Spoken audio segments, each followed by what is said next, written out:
Hello and welcome to Viber Finance. My name is Lindsay. Today I will be talking about the Fed rate hike and crypto market, what's going on around the world. But before I do, a little hello from Viber Finance. At Viber Finance, we seek out the hidden gems in cryptocurrency. We will tailor your portfolio to work for you. Are you ready to transition your investments from traditional markets to cryptocurrency? Are your coins staked and earning interest? Are you overwhelmed with all the jargon in crypto?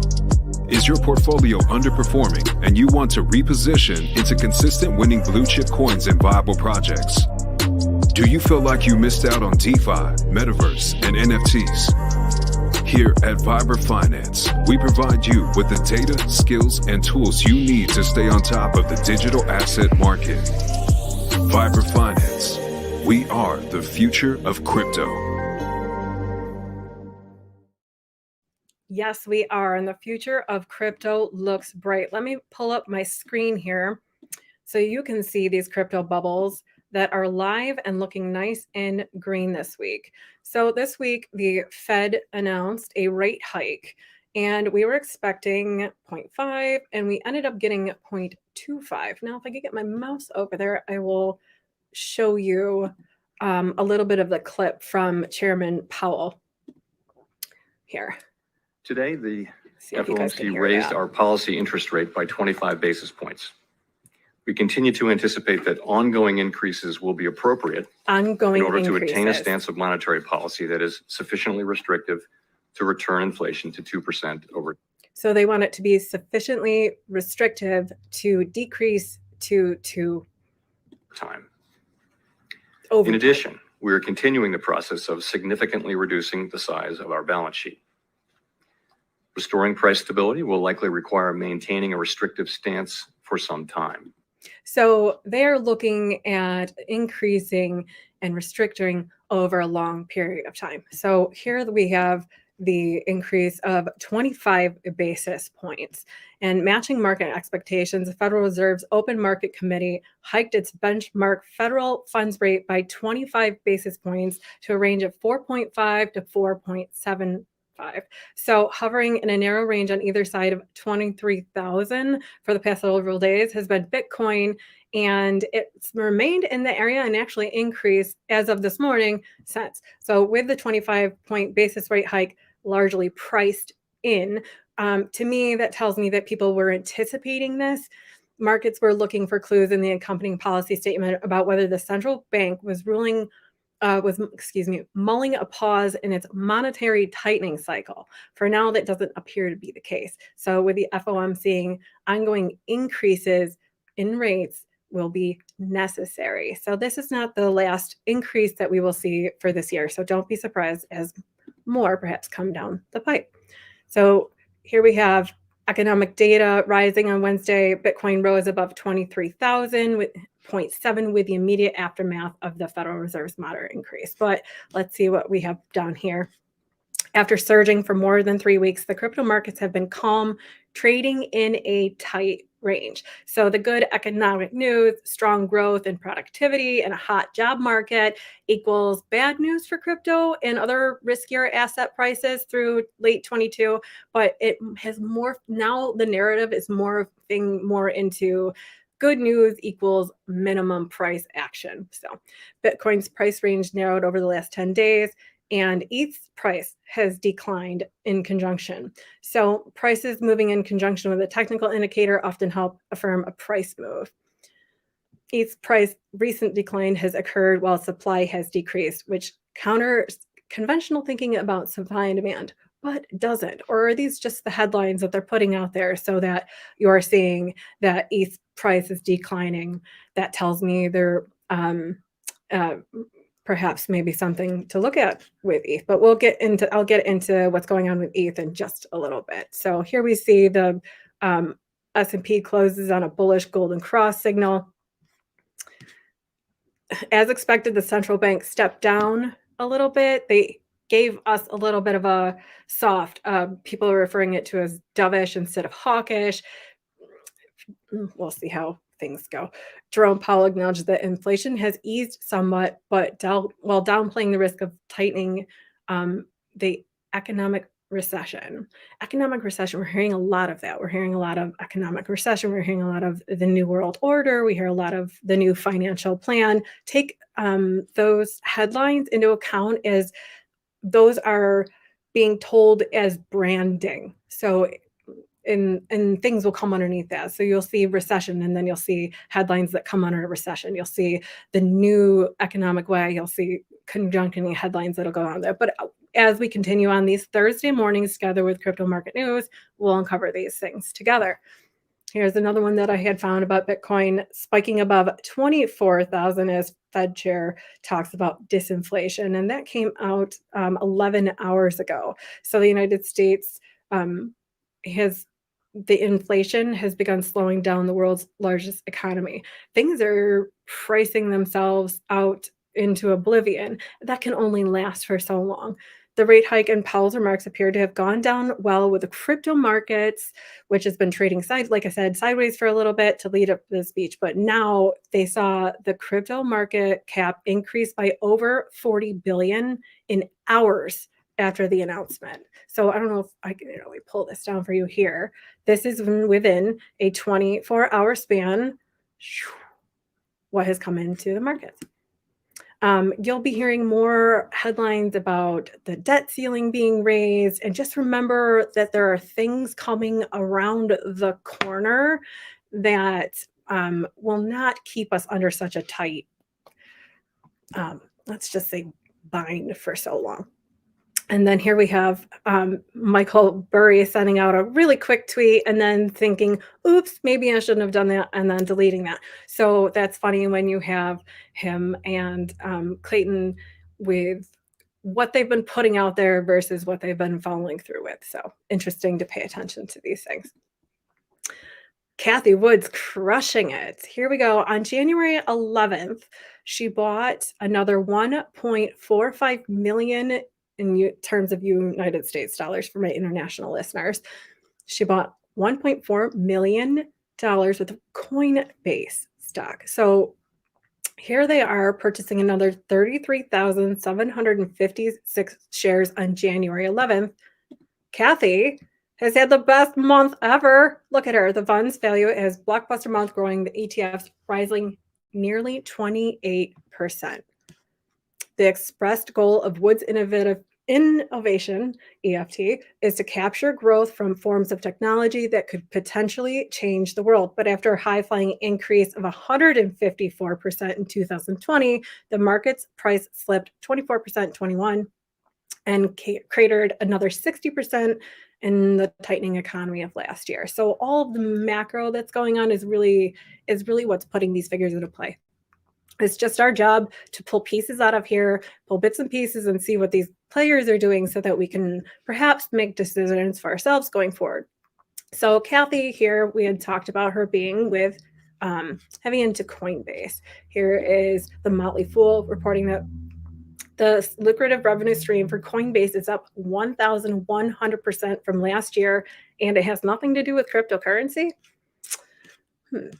So Coinbase's relationship with Circle, or more properly, Circle International Financial Limited, is preparing to go public via a special purpose acquisition. So they're public. Cathie's scooping this up, and they are Coinbase and Circle jointly own the Central Consortium, the technical overseer of the USDC. So here we have Coinbase, USDC. They're working out the numbers as part of a ongoing public process, but Circle estimates it generated just 28 million in its interest income of 2001 from USDC. So the number is expected to skyrocket about 438 million in 2022. So let's see what's going on with 2023. Despite SEC regulation, good news for Ripple holders. Ripple sold 226 million in XRP last quarter. XRP is one of the largest cryptocurrencies by market capitalization, and the result of the SEC's lawsuit against Ripple could have significant ramifications. The judge's decisions could radically alter or in some cases destroy other crypto-related firms. So the SEC has launched investigations into Binance, BNB, and Yuga Labs, the startup most famous for Bored Ape Club there.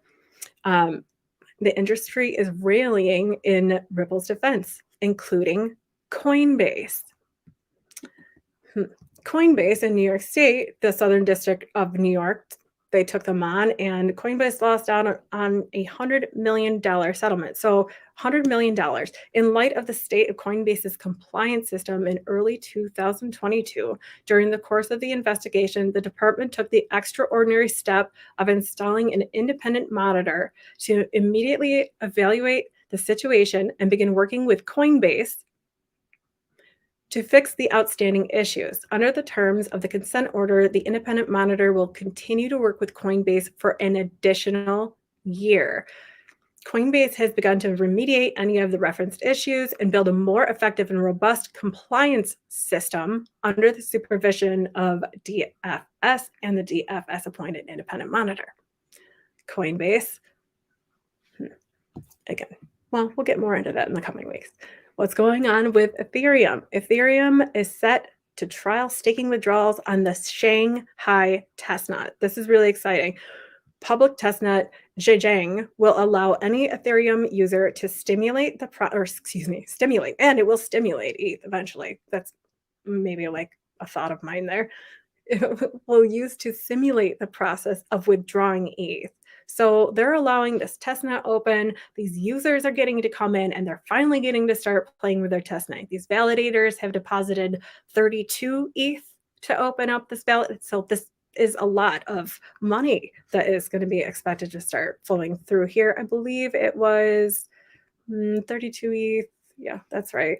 And analysts at JP Morgan recently remarked that ETH staking withdrawals could net Coinbase alone over $500 million in revenue annually. So that is something to keep a look at. Validators have staked almost $26 billion worth of ETH on the blockchain, and those funds won't be made accessible until Shanghai, which is released, which we're anticipating around March. And in a couple articles that I went through in the last couple of days, I've even seen some pushes out to April. So just so that we're keeping our eyes on that. What's going on in the UK today? The UK Treasury published crypto framework. They finally published some paperwork for us to look at. This is exciting. The Treasury deviated from some of its international counterparts and decided not to ban. The Treasury deviated from some of its international counterparts and decided not to ban algorithmic stablecoins. I don't know, that sentence just really stuck out to me. So other international parties are actually getting in on this party and looking at stable coins. That's so weird because they don't seem to be talking about it very much out there. It will instantly qualify them, these algorithmic stable coins. The UK is looking to qualify them as unbacked crypto assets, not as stable coins. Nevertheless, crypto promotions, and then the promotions behind crypto, again, marketing. The marketing behind these crypto products or projects would have to include, they would have to actually exclude the word stable from their marketing plans. So that would be a good step in the right direction to be transparent with things. Now, if you're looking to take another look at this, government promises robust crypto regulation. So the Treasury says that they will allow crypto to benefit from the confidence, credibility, and regulatory clarity of the existing system for financial services as set out in the UK's Financial Services and Markets Act of 2000. It wants to create a level playing field between traditional and emerging financial services where the principle is same risk, same regulatory outcome. So the fair standards, the Treasury says its proposal, and so this whole consultation was written up on it for them to go through. If you want to take a look at the document itself, please head on over to the HM Treasury. You can find the future financial services regulatory regime for crypto assets there. It is 82 pages, and it's quite the read. This is just a really great example of how perhaps we will be looking at regulatory clarity to fall through these markets like United Kingdom. And then also we have our friends out here in India with all these headlines of saying a regulatory storm is coming in 2023. Are we ready for it? The regulatory storm, if you're not here, if there are no waves, there is not a storm. And a pebble has already dropped. That pebble dropped in 2011, and that pebble has just made ripples, so to speak, out across the pond and along the way. So now we're looking at other countries to set precedences for what will work, perhaps what won't work. And then it would be nice to see choices made from there, which would benefit both players on each side. So anyway, I can't even remember why I pulled this one up. Okay. So for decentralized finance, companies that aren't being forced into fixing their leaks in the ship, an obvious challenge is being presented. Protect your customers or get used to more inclement weather. So they're just really out there. This is really just like this is a fear P. We'll just leave it at that one, Warren. Just, when you're reading headlines and they look scary, keep looking into them. And as the end of turbulent 2022, the regulatory frameworks of most major markets were still co-escalating, like a little bit of rain that promises high winds and torrential downpours. We can look into this and get an idea of what might come later this year. This year is, like I said, we are in 2023.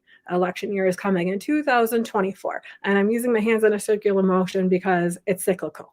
Things are cyclical. So what else is coming up in 2024? The Bitcoin halving, these headlines that you're seeing of more regulatory clarity, the storms are coming. Yes, absolutely. What do storms do? They bring a lot of water. They wash a lot of things away. So don't get caught up in the rainwash. So a few regions like Singapore have already implemented moderate control mechanisms. Moderate, 30% tax rate is moderate. Interesting. But they are not even implementing it, and here's why. Experts say that the government needs more data and time to decide on rigid tax policies. A 30% crypto taxation is absolutely a little rigid there. So, and we're finding that a lot of people are looking to support the plans for cryptocurrency to come in India. We have one of the largest retailers that are accepting digital rupees already. And so when you see market confidence coming in with these major retailers, and major retailers in India, it is what it is. Smaller ones will follow. More confidence will come into the market. More things will flip. Let's say hello to chat here. Hi, guys. Good morning, Vibra Finance CEO. Thank you so much for tuning in. Uncle Will, thank you for being here. Junk's hunkered down to stay warm. That's right. It's going to be a cold, cold crypto winter. Fixing to have my first cup of coffee this morning. Well, I hope that your coffee is most enjoyable. Absolutely. Good morning, Skimpy Hookup. Oh, thanks. Thank you so much for wanting to promote my channel. I really appreciate that. I don't really know what Skimpy Hookup and Live with Lindsay crypto news have to do, but whatever. We'll piece things together eventually, right?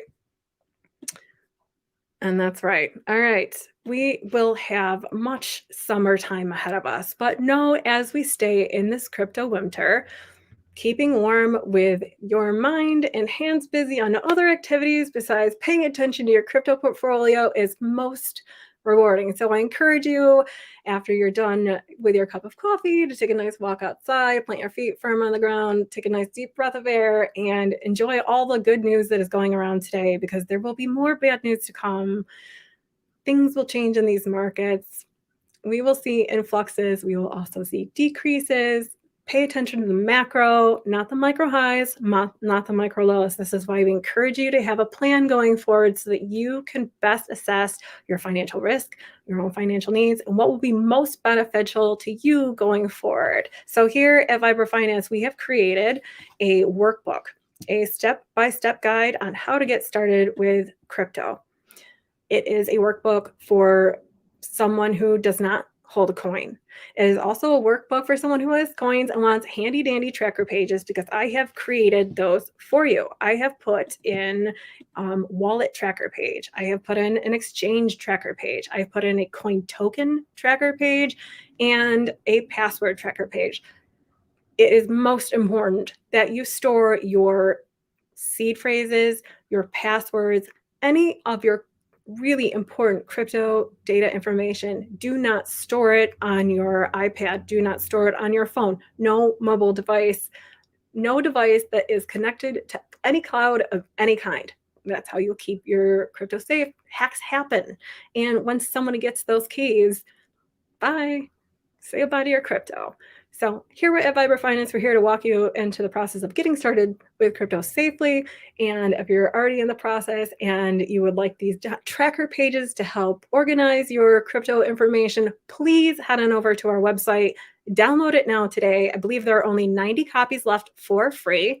If you take a copy for free, I merely ask for your honest and thoughtful feedback and review. It will be prompted through an email for our website. Would be most appreciative. The goal is to get more users into crypto safely so that we can keep this market sustainable and fly off from here. And that is all I had for today. So please head on over to Viber Finance on Twitter. Give us a like and follow. Please consider liking and subscribing to our YouTube channel. If you hit that like button and share, I know it's annoying. Most of us ask all the time, but it helps us grow and reach more new users coming into the cryptocurrency market. So we appreciate your help and consideration with that. That is all I have for today. I can't wait to see you again next Thursday. Until then, stay warm.